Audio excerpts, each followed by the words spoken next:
Astaghfirullah. Assalamualaikum warahmatullahi wabarakatuh. Alhamdulillah wassalatu wassalamu ala Rasulillah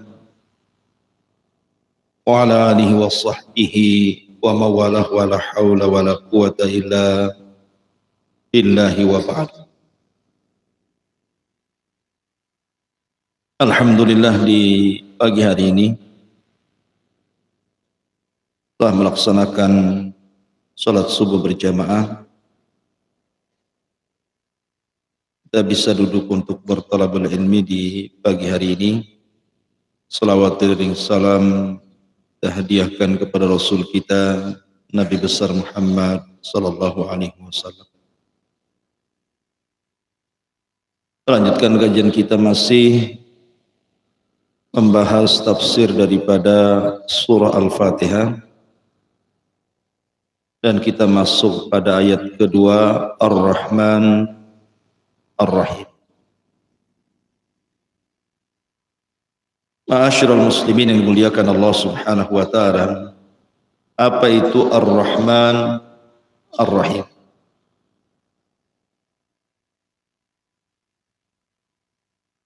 Dua nama Allah Subhanahu wa taala, Ar-Rahman Ar-Rahim. Ada yang mengatakan bahwa Ar-Rahman itu adalah asal dari seluruh nama-nama yang berbau jamil, artinya nama-nama Allah yang indah. Berbeda dengan kalimat Allah. Kalimat Allah itu kalimat yang kembali padanya nama-nama Allah yang memiliki makna jalal. Karena nama Allah itu ada dua. Ada yang terkandung padanya nama jalalun, dan ada yang terkandung makna jamalun. Jalal itu artinya kebesaran Allah, keagungan Allah Subhanahu wa taala disebut jalal. Allahu azza wa jalla. Maka seluruh nama-nama Allah azza wa jalla yang terkandung padanya sifat jalal, keagungan Allah, maka itu kembali kepada nama Allah. Seperti Allah Al-Khaliq, Al-Mutakabbir, Al-Qahir, maka itu kembali kepada nama, kepada zat yang disebut dengan Allah. Tetapi kalau nama-nama jamal, nama-nama indah, Ghafur, Rauf, Rahim, maka itu kembali kepada nama Ar-Rahman. Makanya para ulama tauhid mengatakan asal tauhid rububiyah kembali kepada nama Ar-Rabb. Asal tauhid uluhiyah kembali kepada nama Allah, dan asal tauhid nama dan sifat kembali kepada Ar-Rahman. Karena tauhid itu terbagi menjadi tiga: rububiyah, uluhiyah, nama dan sifat bagi Allah Azza wa Jalla. Lalu apa bedanya di sini ketika membahas tentang Ar-Rahman Ar-Rahim itu? Ulama mengatakan bahwa Ismur Rahman, nama Allah Ar-Rahman itu artinya Dzu rahmatis syamilati li jami'il khalaiqi fid dunya walil mu'minina fil akhir. Kalimat Rahman adalah pemilik rahmat yang meliputi seluruh makhluk di dunia, dan juga bagi orang-orang yang beriman secara khusus di akhirat. Dari sini ada perbedaan Ar-Rahman dengan Ar-Rahim, walaupun kedua-duanya terkandung satu sifat yang disebut rahmat, kasih sayang. Artinya dalam kalimat Ar-Rahman sifatnya rahmah. Ar-Rahim juga sama rahmah. Tetapi rahmannya Allah mencakup seluruh makhluk. Mukminnya, kafirnya, binatangnya, tumbuh-tumbuhannya, semua terkandung pada sifat Ar-Rahman. Tetapi Rahim itu khusus, hanya diberikan kepada orang-orang yang beriman. Makanya kalau kita membaca Quran, selalunya kalimat Rahim digandengkan dengan kalimat Ghafur, Ghafurur Rahim, Raufur Rahim, Tawwabur Rahim. Tidak ada antum dapati Ghafurur Rahman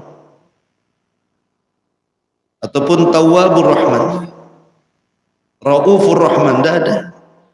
Pasti antum akan dapati Ghafurur Rahim, Raufu Rahim, Tawwabu Rahim.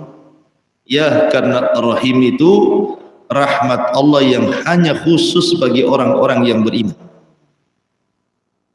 Tapi kalau Rahman mencakup semuanya. Rahmat Allah yang terkandung pada sifat rahmat, pada sifat Ar-Rahman itu mencakup semua makhluk. Berarti dari sini kalau Rahman itu umum, kalau Rahim itu khusus. Kemudian perbedaan lain antara Ar-Rahman Ar-Rahim dari segi waznu fi'il, wazan fi'il. Ar-Rahman diambil dari kata fa'lan, Ar-Rahim diambil dari kata fa'il. Apa bedanya fa'lan dengan fa'il?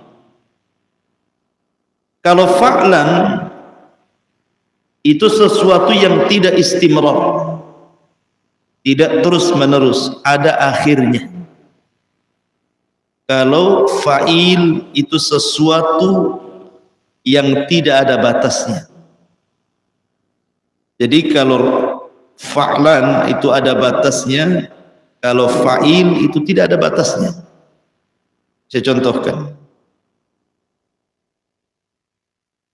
Seperti umpamanya atsyan. Atsyan itu artinya haus. Atsyan, haus, diambil dari wazan fa'lan. Ketika seseorang haus kemudian minum, hilang hausnya. Ataupun na'san. Na'san itu artinya ngantuk. Ketika antum tidur, hilang ngantuknya. Mardhan, sakit. Ketika kemudian antum minum obat sembuh, hilang sakitnya. Apalagi ghadban, marah. Ketika kemudian antum ridha, hilang marahnya. Begitu juga Rahman, ada batasnya. Ketika dunia ini dikiamatkan, maka hilanglah rahmat Allah Azza wa Jalla kepada makhluknya. Tapi kalimat Rahim maka akan terus menerus dan menetap. Contohnya tawil, tinggi. Antum tinggi, tidak mungkin pendek lagi. Qasir, pendek, tidak mungkin tinggi lagi. Maka ketika Allah Subhanahu wa taala disifatkan, diberikan nama dengan kalimat Rahim dan memiliki sifat rahmah, berarti rahimnya Allah tidak terputus bagi orang-orang yang beriman di dunia sampai ke akhirat, sampai dimasukkan ke dalam surga. Ini perbedaan Ar-Rahman dengan Rahim, seperti perbedaan atsyan fa'lan dengan fa'il, ala wazni fa'lan ataupun fa'il. Kemudian yang ketiga, perbedaan Ar-Rahman Ar-Rahim. Kalau Rahman itu sifatnya kembali kepada zat, kepada sifat bagi Allah Subhanahu wa taala, dan itu zat Allah, kembali kepada zat. Tapi kalau Rahim itu kembali kepada perbuatan Allah. Jadi kalau rahim itu kembali kepada perbuatan, tetapi kalau Rahman itu kembali kepada zat. Ini sebagian para ulama mengatakan seperti itu. Kemudian Ar-Rahman tidak bisa disifatkan kepada makhluk, tapi Rahim terkadang disifatkan kepada makhluk, seperti Allah Subhanahu wa taala mensifatkan Rasul dengan kalimat Rahim, bil mu'minina raufur rahim. Jadi ada nama-nama Allah itu yang tidak boleh disifatkan kepada Allah, tidak boleh disifatkan kecuali kepada Allah. Ada nama-nama Allah itu bersyirikat antara Khalik dengan makhluk. Ar-Rahman tidak boleh disifatkan kecuali kepada Allah. Kalau Rahim terkadang disifatkan kepada Allah, terkadang disifatkan kepada makhluknya. Seperti dalam ayat Harisun alaikum bil mu'minina raufur rahim. Ini sifat Nabi sallallahu alaihi wa ala alihi wasallam. Ma'asyiral muslimin yang dimuliakan Allah Subhanahu wa taala. Rahmat Allah ada dua macam. Ada yang sifatnya umum, ada yang sifatnya khusus. Sifatnya umum yang merupakan sifat Ar-Rahman, mencakup semua makhluk, ada pada 4 perkara. Pertama ijad, yang kedua i'dad, yang ketiga imdad, yang keempat irsyad, yang kelima is'ad. Ini rahmat Allah mencakup semua makhluk. Pertama ijad. Ijad itu artinya Allah menciptakan alam semesta beserta bumi-bumi yang kita pijak sini. Ini semua ciptaan Allah. Allah menciptakan langit dan bumi. Untuk siapa? Untuk kita manusia. Kemudian yang kedua i'dad. Setelah Allah menciptakan bumi ini, Allah persiapkan. Di situ ada gunungnya, di situ ada lautnya, di situ ada sungainya, di situ ada hutannya, di situ ada binatangnya, di situ ada ikan-ikannya, macam-macam. Allah persiapkan itu semuanya. Baru setelah itu imdad. Allah perbanyak lagi.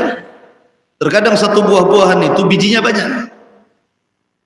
Kemudian dari biji itu kemudian ditumbuhkan lagi, tumbuh lagi pohon yang lain. Terkadang dari satu biji itu bisa 100 pohon tumbuh. Nanti dari 100 pohon bisa tumbuh 1000 pohon. Imdad diperbanyak. Ada tidak mungkin satu pohon mati tidak ada penerusnya. Harus ada penerusnya. Terkadang satu biji itu bisa 1000 tuh, satu buah-buahan itu bisa 1000 bijinya tuh. Kalau itu tumbuh semua menjadi 1000 pohon. Dan dari 1000 pohon muncul ribuan buah-buahan. Itu disebut imdad. Baru setelah itu irsyad. Irsyad itu artinya manusia diarahkan. Ini ikan yang boleh dimakan, ini yang tidak boleh. Ini buah-buahan yang boleh dimakan, ini tidak boleh. Ini daun-daunan yang bisa dilalap, ini boleh, ini tidak boleh. Dan begitu seterusnya. Kemudian setelah itu is'ad. Manusia mendapatkan kebahagiaan. Makan buah ini kenyang. Makan buah itu sehat. Makan buah ini seger. Senang. Ini semua rahmat Allah. Untuk siapa? Umum bagi semua makhluk. Karena orang kafir juga yang tidak beriman kepada Allah Azza wa Jalla merasakan 5 perkara ini kan. Ijad, i'dad, imdad, irsyad, is'ad. Semua orang kafir merasakan ini. Bukan hanya orang-orang yang beriman saja. Terkadang orang kafir lebih senang dibandingkan orang-orang beriman. Terkadang ada orang kafir lebih kaya dibandingkan antum yang ngaji, lebih sehat dibandingkan antum yang ngaji, lebih bahagia di dunia, zahirnya lebih bahagia dibandingkan antum yang ngaji kan, zahirnya. Artinya bahwa rahmat Allah itu ada yang sifatnya umum. Inilah yang terkandung pada kalimat Ar-Rahman. Ya. Tapi kalau yang kedua, rahmatul khasah, rahmat Allah yang khusus, ini tidak diberikan kecuali hanya kepada orang-orang yang beriman. Saya contohkan begini. Ketika Allah Subhanahu wa taala membuat awan yang penuh dengan hujan itu, mendung, satu dunia mendung. Ini salah satu asal daripada rahmat Allah. Di situ ada rahmat Allah kan. Awan yang mendung itu terkandung rahmat Allah. Minimalnya semua manusia merasakan perubahan cuaca dari yang tadinya panas terik menjadi dingin kan. Semua merasakan, mukmin kafir. Tapi ketika kemudian hujan, tidak semua daerah terkena hujan. Daerah-daerah tertentu saja. Artinya sampainya rahmat Allah ke bumi ini khusus. Tetapi mendungnya umum. Semua terkena mendung.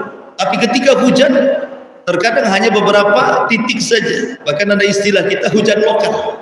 Satu bata mendung, ketika turun hujan, sekupang aja. Nah goyak tidak. Kan gitu ya.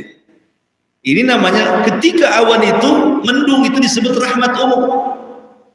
Tapi ketika turunnya hujan itu disebut rahmat khusus. Analoginya seperti itu. Antum lebih paham. Masyarul muslimin yang dimuliakan Allah Azza wa Jalla. Tetapi yang antum harus pahami tentang kalimat Rahman Ar-Rahim adalah dua nama yang memiliki satu sifat yang disebut dengan rahmat. Dan rahmat Allah Subhanahu wa taala sifatnya luas. Rahmat Allah itu luas. Dan kita bisa melihat bagaimana Allah Subhanahu wa taala merahmati hamba-hambanya. Jangankan orang-orang yang beriman, iblis sendiri sudah tahu iblis itu makhluk yang jahat. Bagaimana tidak jahat? Dia menentang perintah Allah Subhanahu wa taala sehingga Allah murka dan dikutuk iblis ini. Dikutuknya tidak main-main sampai dikeluarkan dari sorga dan dijauhkan daripada rahmat Allah sampai kiamat. Dimurkai oleh Allah ketika dia mengatakan ana khairun minhu khalaqtani min nar wa khalaqtahu min tin, maka Allah mengatakan fakhruj, keluar kau dari surga. Tetapi ketika dia mengatakan fa'angdirni ila yaumi yub'atsun, ya Allah tangguhkan aku sampai hari dibangkitkan, Allah memberikan rahmatnya kepada iblis. Tetap diberikan tangguhan kan. Kalau doa iblis saja diijabah, apalagi doanya orang yang beriman. Ini kan iblis berdoa kepada Allah. Fa'angdirni ila yaumi yub'atsun, ya Rabb tangguhkan usiaku sampai hari dibangkitkan. Allah kabulkan, Allah kabulkan. Kalau iblis saja berdoa dikabulkan, apalagi orang yang beriman. Artinya rahmat Allah itu luas dan memiliki asar, pengaruh-pengaruh, dan itu kita bisa rasakan bagaimana rahmat Allah Subhanahu wa taala yang luar biasa itu. Orang naruh biji di tanah, tiba-tiba kemudian tumbuh, siapa yang menumbuhkan? Allah. Dan itu bentuk rahmat Allah Azza wa Jalla. Masyarul muslimin yang dimuliakan Allah Azza wa Jalla. Tetapi rahmat juga ada tempat-tempatnya. Contohnya umpamanya antum masuk ke dalam masjid, apa doanya? Allahumma ftah li abwaba rahmatik, kan gitu. Ya Allah bukakan bagiku rahmat, ya karena di masjid ini tempat turunnya rahmat. Kemudian dengan antum duduk seperti ini, dibacakan Al-Quran, dibacakan hadis-hadis Nabi SAW, itu juga salah satu tempat turunnya rahmat. Majtama'a qaumun fi baiti min buyutillah yatluna kitaballah wa yatadarasunahu bainahum illa nazalat alaihimus sakinah wa ghasyiyatuhumur rahmah wa hafatzhumul malaika wa dzakarallahu fiman indah. Tidaklah sebuah kaum berkumpul di salah satu rumah daripada rumah-rumah Allah, dibacakan Al-Quran, dipelajari hadis-hadis Nabi SAW, kecuali Allah turunkan ketenangan dan Allah liputi rahmat. Kemudian Allah sebut antum satu persatu dan dipuji di makhluk yang ada di atas sana. Artinya bahwa majelis ta'lim juga salah satu turunnya rahmat, hujan. Makanya kalau terjadi hujan, apa yang kita baca? Kita membaca doa mutirna bifadlillahi wa rahmati. Kita dihujani dengan karunia dan rahmat Allah. Makanya hujan itu membawa rahmat. Orang yang berdoa saat turun hujan mustajab, karena Allah sedang membawa rahmat kepada hamba-hambanya dengan hujan. Maka itu salah satu tempat turunnya rahmat. Antum memiliki kasih sayang kepada fuqara wal masakin, kemudian antum membantu mereka dengan memberi bantuan ketika mereka berhajat kepada antum, maka Allah mengatakan, Rasul mengatakan, irhamu man fil ardi sayarhamukum man fis sama. Sayangi orang-orang di bumi, maka Allah akan sayang kepada kalian. Di situ turun rahmat.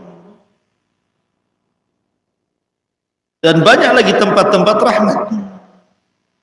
Antum berbuat baik kepada orang tua, itu salah satu turun rahmat. Makanya salah satu doa kita kepada orang tua apa? Rabbighfirli wa liwalidayya warhamhuma kama rabbayani shaghir. Rabbighfirli, ya Allah ampunilah dosa-dosaku dan dosa kedua orang tuaku, dan sayangi keduanya sebagaimana dia menyayangi aku. Maka ketika seorang anak birrul walidain, di situ tempat turun rahmat. Jadi rahmat itu ada tempat-tempatnya dan harus dicari, karena seseorang itu sangat berhajat kepada rahmat Allah Azza wa Jalla.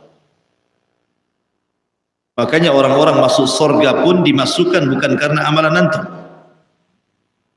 Antum sholat di dunia capek, antum puasa di dunia capek, antum sedekah rugi gitu, antum haji lelah letih, antum berzikir, antum subuh-subuh sholat kemudian ngaji. Tiba-tiba ketika dimasukkan ke dalam surga, kata Allah, udkhulul jannah bi rahmati, masuklah surga ke dalam rahmatku. Kok bisa? Harusnya kan masuk surga dengan amalannya kan?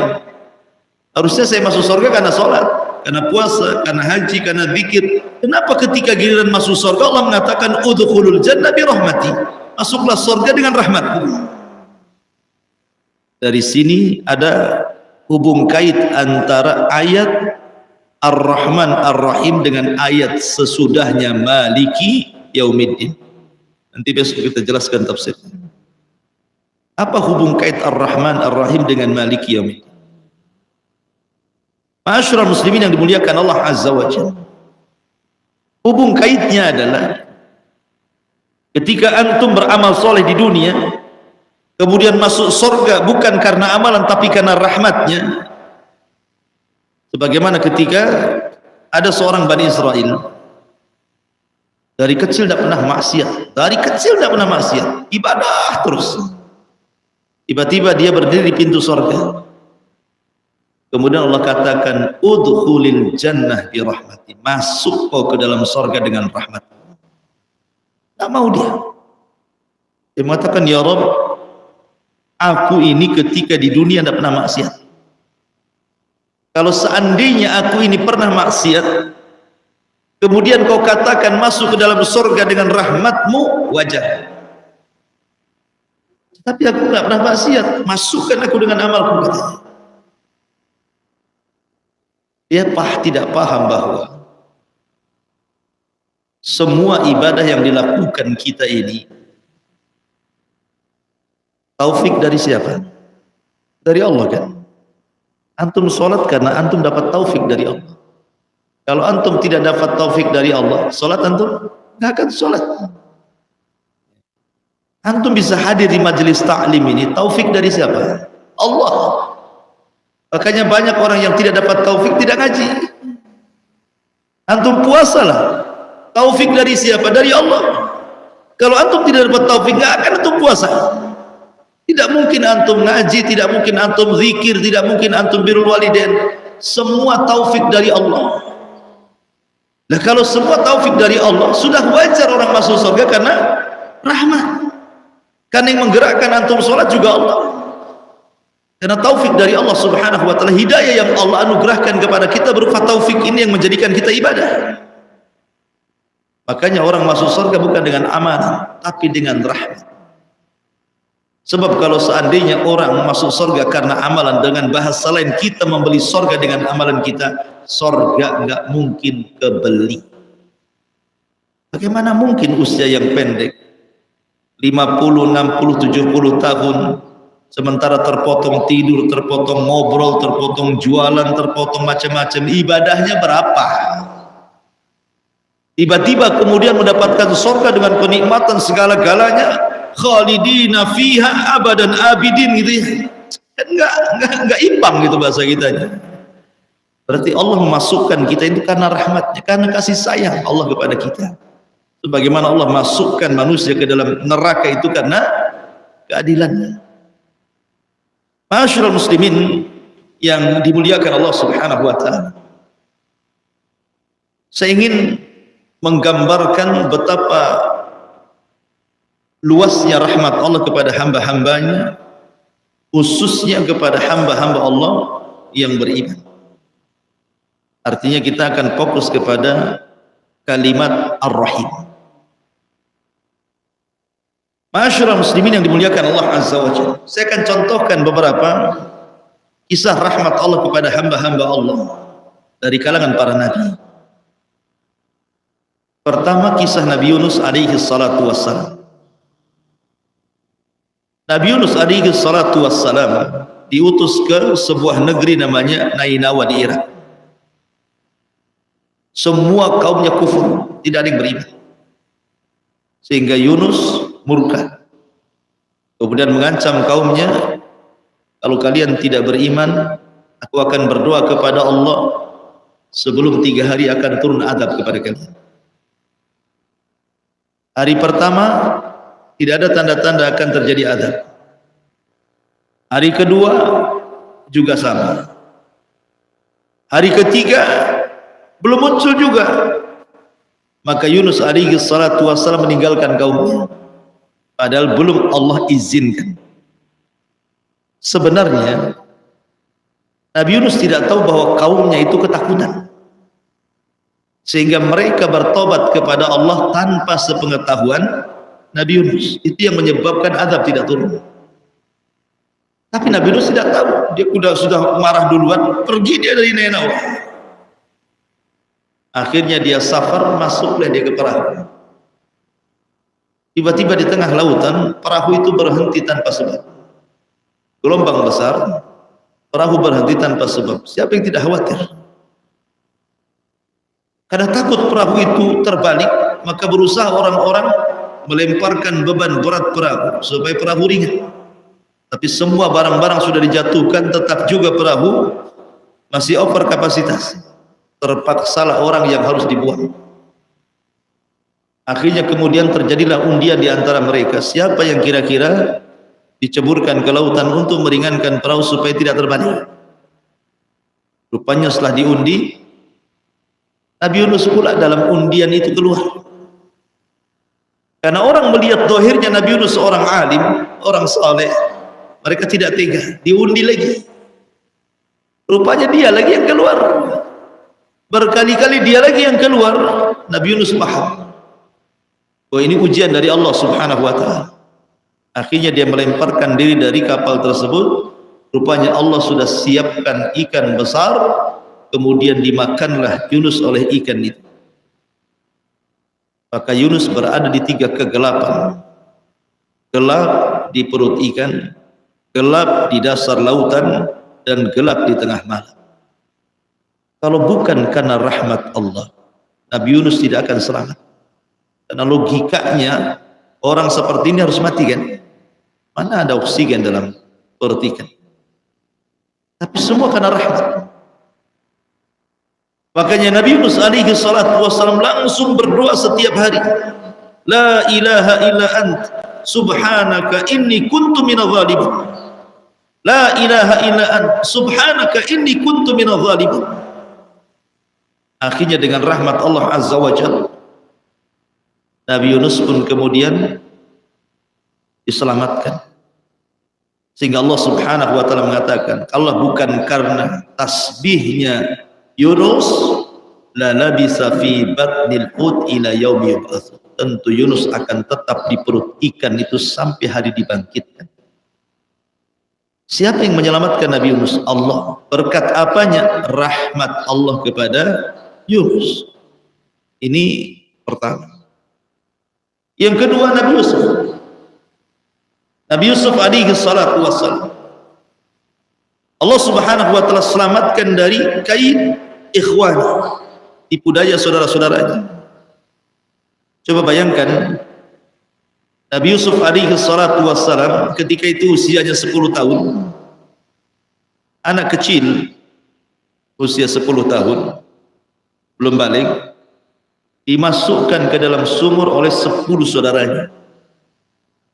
Dan sumur itu Allah sifatkan min ghayabatil jub. Ghayabah itu artinya saking dalamnya sehingga Allah istilahkan dengan kalimat ghayabah. Gak nampak, gelap gitu. Makanya disebut yang tidak tampak itu ghaib. Alam ghaib kan itu ya. Ghayab. Ghayab itu saking dalamnya, gelap gak nampak gitu. Bukan 10 meter, 12 meter. Saking dalamnya Allah sifatkan ghayabatul jub. Dan sumur itu di tengah-tengah padang pasir. Bisa saja di situ ada ular, ada kalajengking, ada hewan-hewan buas. Siapa yang tahu? Namanya sumur liar. Secara logika, orang gali sumur saja orang bisa mati karena kehabisan oksigen. Banyak kejadian-kejadian yang gali sumur lemes di dalam sumur karena kehabisan oksigen, sehingga saya pernah melihat orang yang buat sumur itu harus dikipasi dari atas supaya ada oksigen masuk.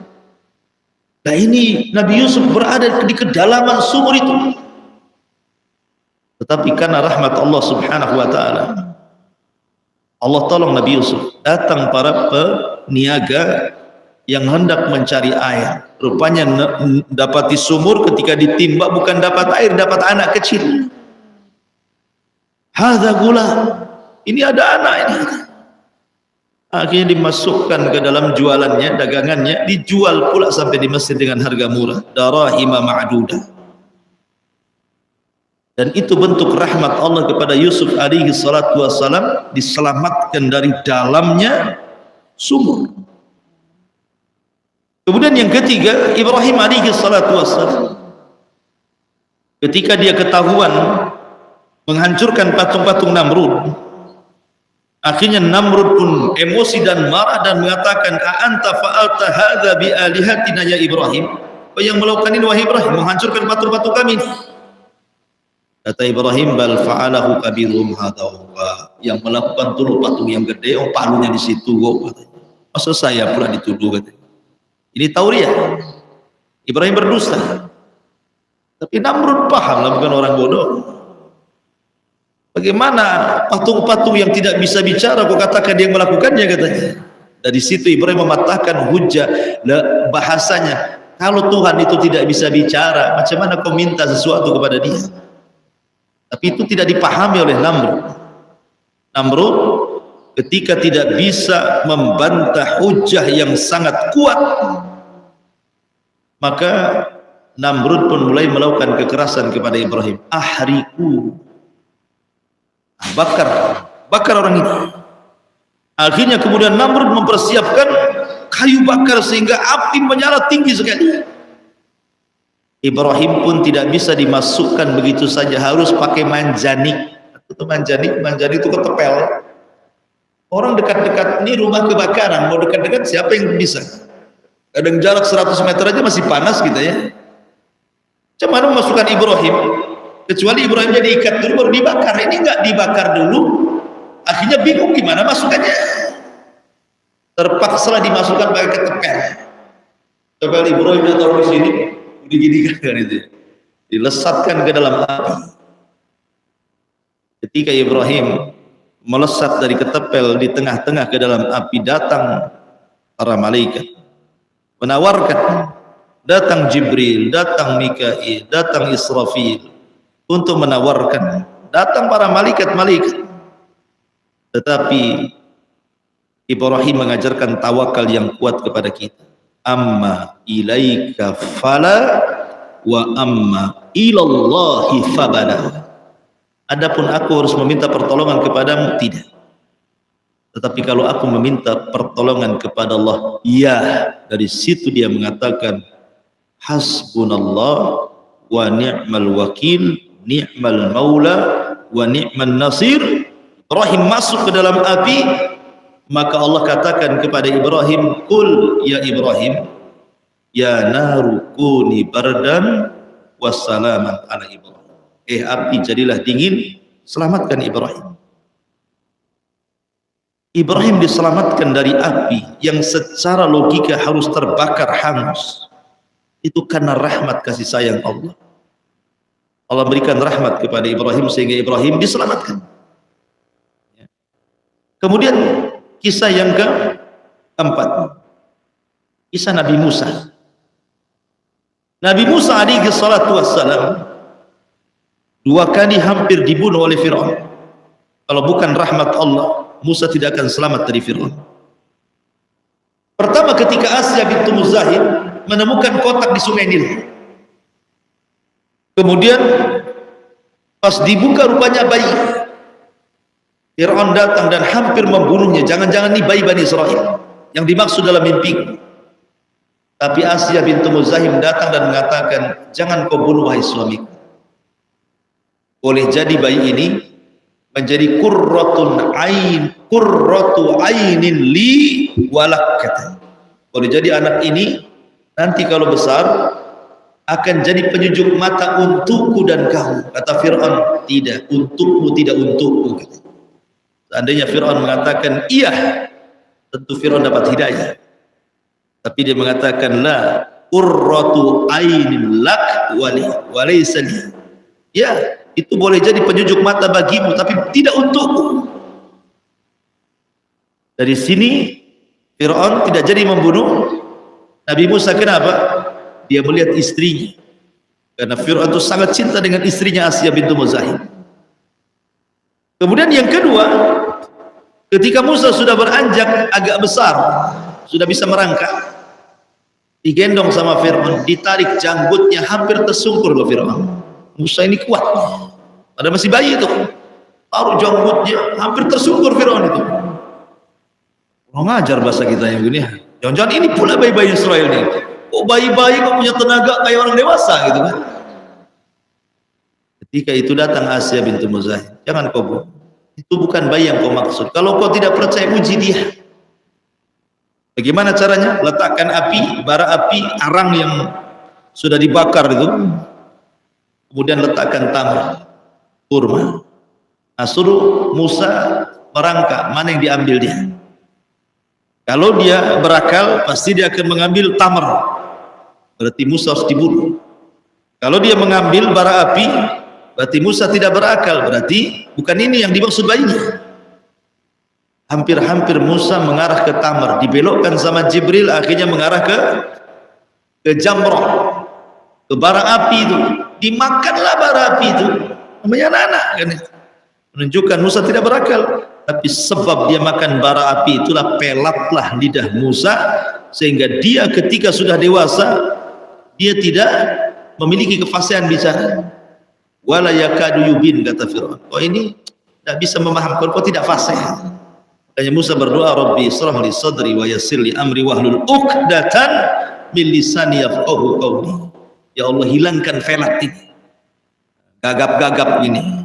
Makanya kenapa Musa mengambil Harun untuk menjadi jubirnya, juru bicaranya, dan berdoa agar Harun diangkat juga jadi nabi. Artinya Musa diselamatkan dari pembunuhan Fir'aun 2 kali. Karena apa? karena rahmat Allah Azza wa Jalla.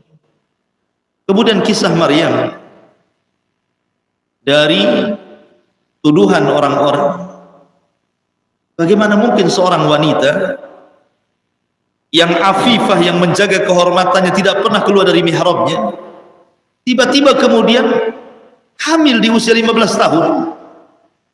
Apa kata manusia? Dia putri Imran, orang sucinya Baitul Maqdis, tidak pernah keluar dari mihrabnya, kerjanya hanya sujud, ruku dan zikir, tiba-tiba hamil. Siapa yang hamil di Maryam? Maka mulailah orang-orang kemudian menuduh Maryam berselingkuh.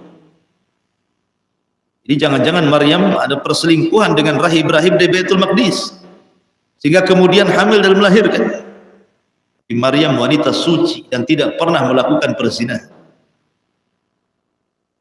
Karena ketika Maryam keluar hendak buang hajat, tiba-tiba dihadang oleh malaikat Jibril, basyarat sawiyah, menjelma manusia yang sangat tampan sekali.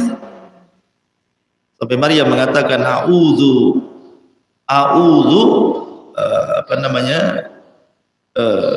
bika in kunta taqiyya, a'udzu billahi minka in kunta taqiyya. Aku berlindung kepada Allah, kalau engkau penampilanmu orang takwa, pergi kau dari sini. Tapi Jibril mengatakan tidak, aku utusan Allah hendak memasukkan ruh Isa kepada rahim. Ketika Maryam lahir Isa bin Maryam, semua orang menuduh Maryam, membuli Maryam. Tapi Allah dengan rahmatnya memberikan mukjizat kepada bayi Isa bin Maryam. Maryam, kalau kau ditanya itu bayi siapa, jangan dijawab, isyaratkan saja kepada bayi, biar dia yang jawab gitu. Maryam kan bingung maksudnya apa kan, karena dia tidak tahu bahwa ini akan bisa bicara. Tapi dia melaksanakan perintah Allah Azza wa Jalla. Setiap ada orang matanya, Maryam itu bayi siapa? Suruh jawab bayi. Tiba-tiba bayi ini bicara, Inni Abdullah, saya adalah hamba Allah. Kagetlah bayi kok bilang Abdullah hamba Allah. Wa ja'alani nabiyyan, dan Allah jadikan aku jadi nabi, katanya kan. Dan terus ngomong sampai akhirnya sebagian orang percaya bahwa Maryam tidak berzina. Atas dasar siapa? Rahmat Allah, kecuali orang Yahudi. Orang Yahudi karena bencinya kepada Nasrani tetap menganggap bahwa Maryam berzina dan anaknya adalah anak zina, maksudnya Isa ibn Maryam.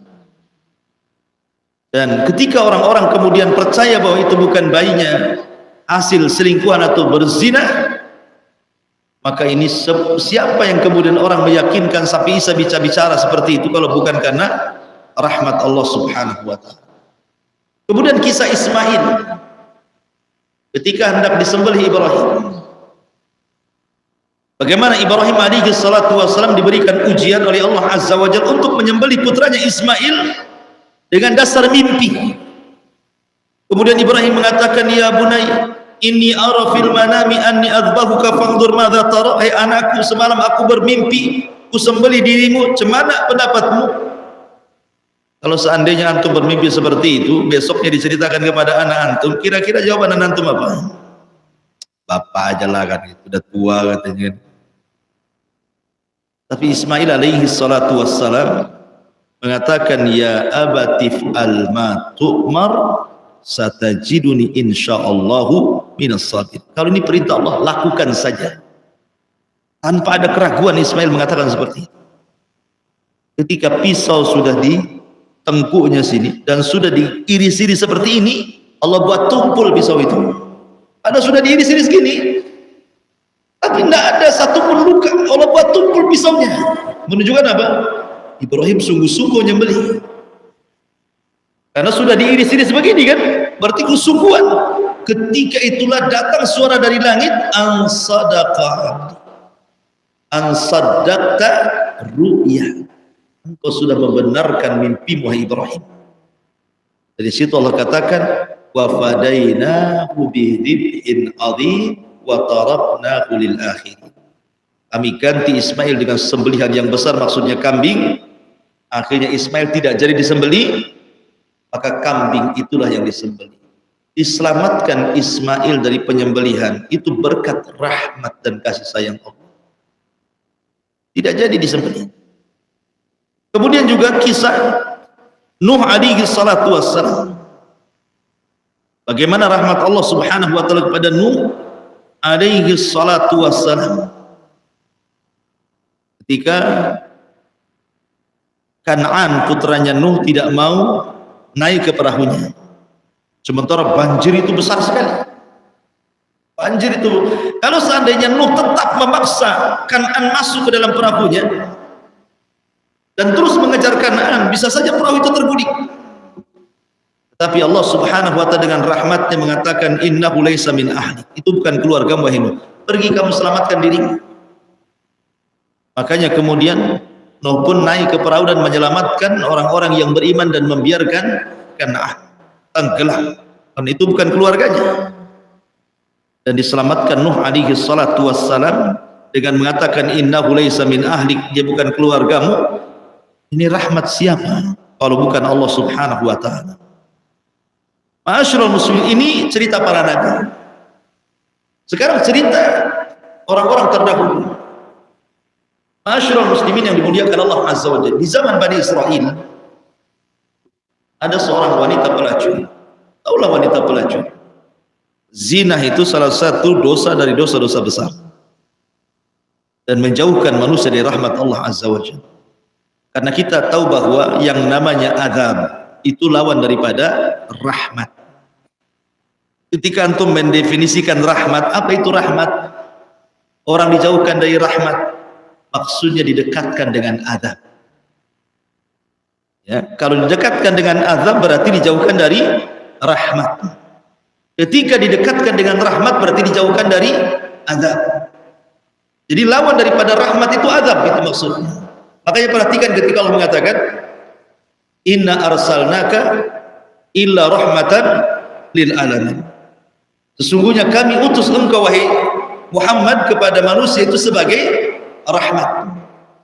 Ketika Allah subhanahu wa ta'ala mengutus Rasul sallallahu alaihi wasallam sebagai rahmat bagi semesta alam, maka umat ini tidak akan pernah diazab seperti azab yang pernah ditimpakan kepada umat-umat sebelumnya. Wa ma kana Allahu mu'adzibahum wa anta fihim, dan Allah tidak akan mengazab manusia sementara kau ada di situ. Kenapa? Karena adanya Rasul sebagai rahmat, sehingga Allah tidak turunkan azab. Oke, ini ayat ini Allah katakan wa anta fihim, sementara engkau berada di situ. Sekarang Nabi SAW sudah meninggal. Apakah kemudian rahmat itu akan dicabut dan umat akan diazab seperti umat-umat sebelumnya? Tidak. Walaupun Nabi SAW sudah meninggal dunia, rahmat Allah tetap. Kenapa? Karena Nabi SAW wafat meninggalkan penerusnya. Siapa penerus Nabi SAW? Para ulama yang memegang kepada Al-Quran dan Sunnah. Sementara Quran dan Sunnah adalah penerus rahmat Allah. Makanya kenapa Allah mengatakan Ar-Rahman 'allamal Quran.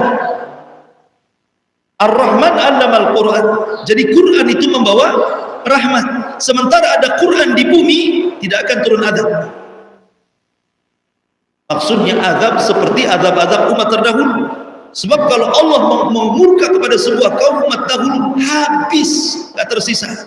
Lihat kaum Ad, habis, kaum Samud, habis, kaum Madyan, habis. Semua umat para nabi habis, enggak tersisa satu jiwa pun hidup. Tetapi ketika Rasul diutus, walaupun sudah meninggal, tetap rahmat Allah itu diturunkan dengan adanya Al-Quran dan Sunnah Nabi SAW. Yang ingin saya katakan bahwa rahmat dengan azab itu sesuatu yang kontra. Kalau ada rahmat hilang azab, ketika hilang rahmat datang azab. Masyaallah muslimin yang dimuliakan Allah Azza. Seorang pelacur dekat dengan azab. Karena perzinahan itu dosa besar. Wa man yaf'al dzalika yalqa athama yudha'af lahul azab, kan gitu ya. Wala taqrabuz zina innahu kana fahishatan wa sa'a sabila. Innahu kanat mustaqarrum ila akhir, sampai kepada ayat Wa man yaf'al dzalika yalqa asama. Siapa yang melakukan perzinahan berarti dia melakukan dosa besar. Yudha'af lahul adzab, dilipatkan azabnya. Ya kan? Tapi wanita pelacur di zaman Bani Israel, tiba-tiba dia haus, kemudian mencari sumur, dapatlah sumur, masuk ke sumur, minum dia. Nah, kayak gini minum. Pas pula gitu kan. Akhirnya kemudian habis minum, datang pula anjing, lagi kehausan pula anjing itu. Kasihanlah wanita ini, susah-susah dia masuk ke sumur, dengan sepatunya diambil, hampir dia celaka dan meregang nyawa gara-gara ngambil air untuk anjing itu. Naik dia ke atas, dikasih minumlah anjing itu. Lepas minum anjing gak usah dipraktekkan lah. Jadi akhirnya kemudian selamatlah anjing dari kematian. Akhirnya apa? Datang rahmat Allah. Irhamu man fil ardi sayarhamukum man fis sam. Rahmati orang-orang yang di bumi, termasuk merahmati binatang, turun rahmat. Walaupun dia seorang pelacur yang harusnya datangkan azab, tapi ketika dia memberi minum anjing dengan keikhlasan, turun rahmat. Tidak jadi diazab, Allah masukkan dia ke dalam surga. Kenapa? Karena Rasul mengatakan dalam hadis kursi, Allah berfirman, inna rahmati wasi'at ghadabi. Sungguhnya kasih sayangku lebih diutamakan dibandingkan kemurkaan. Zina kemurkaan, tapi memberi minum dan memberikan kasih sayang kepada anjing, kasih sayang. Dan Allah mendahulukan rahmat dibandingkan murka. Masyaallah muslimin. Tapi sebaliknya, orang yang tidak punya rahmat, apa kata Rasul?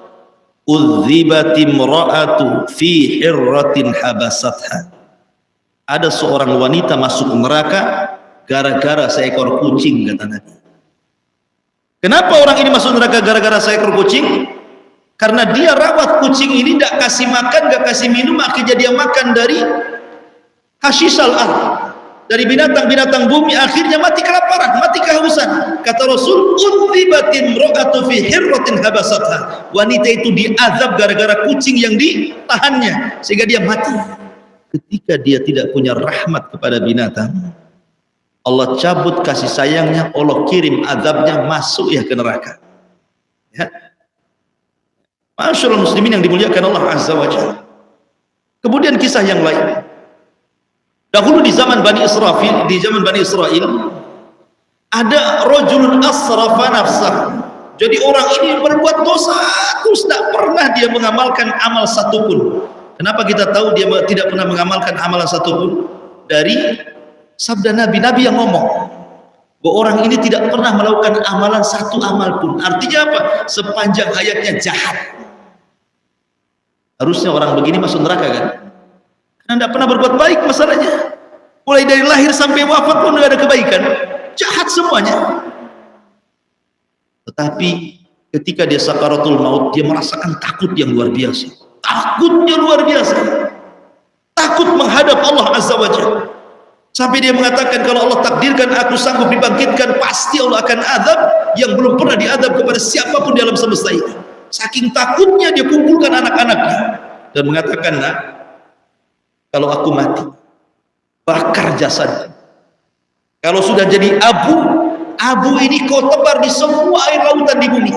La in qadirallah, kalau Allah sanggup membangkitkan aku ini, la yu'adzibani adzaban la yu'adzibuhu ahadan minal alamin. Pasti Allah akan mengadab diriku dengan azab yang tidak pernah Allah berikan kepada siapapun di alam semesta ini. Ketika dia mati, betul dilaksanakan wasiatnya, dibakar jasadnya. Ketika jadi abu, debunya ditebar di mana-mana lautan, dia tidak paham innallaha ala kulli syai'in qadir. Allah itu atas segala sesuatu mampu. Maka tiba-tiba Allah bangkitkan lagi. Kemudian dihadapkan di hadapan Allah, Allah bertanya, "Ya fulan, ma hamalaka ala an taf'al hadha?" Apa yang membuat kamu, kenapa kau lakukan seperti ini? Kau ragu-ragu denganku, maksudnya aku tidak sanggup bangkitkan dirimu. Maka orang mengatakan, ya Rabb, bukan, aku tidak ragu, cuman aku takut. Aku takut kalau seandainya aku dibangkitkan, kau akan mengazabku dengan azab yang tidak pernah diazab siapapun di alam semesta ini. Ketika melihat rasa takut yang luar biasa hamba ini kepada Allah Subhanahu wa taala, maka Allah pun akhirnya memberikan kasih sayang kepada hamba ini. Kemudian dia mengatakan kepada para malaikat, "Ushidukum ya malaikati anni qad ghafartu lahu." Saksikan wahai malaikat, aku sudah ampuni orang ini. Masukkan dia ke dalam surga. Nah, lihat kasih sayang Allah di sini kan. Orang ini tidak pernah beramal sama sekali, tapi dia sebelum meninggal membawa satu amalan apa? Al khaufu minallah. Takut kepada Allah, itu amalan terakhir yang ia bawa. Makanya penting seseorang itu sebelum meninggal minimalnya punya amalan yang ia bawa, setidak-tidaknya adalah husnudzan billah, berbaik sangka kepada Allah Subhanahu wa taala, karena Allah berfirman, ana ma'adhanni abdi bi, aku bersama prasangka hambaku kepadaku. Kalau dia baik, ku baik, kalau dia jahat, ku jahat, kan gitu bahasanya. Masyiral muslimin yang dimuliakan Allah Subhanahu wa taala, dan banyak sekali kisah-kisah tentang rahmat Allah Azza wa Jalla yang tidak mungkin saya kisahkan, juga waktu sudah habis, waktunya syuruk. Mudah-mudahan ada manfaatnya ini yang bisa sampaikan. Subhanallah hamdika asyhadu an la ilaha illa anta astaghfiruka wa atubu ilaik. Allahu taala alam. Assalamualaikum warahmatullahi wabarakatuh.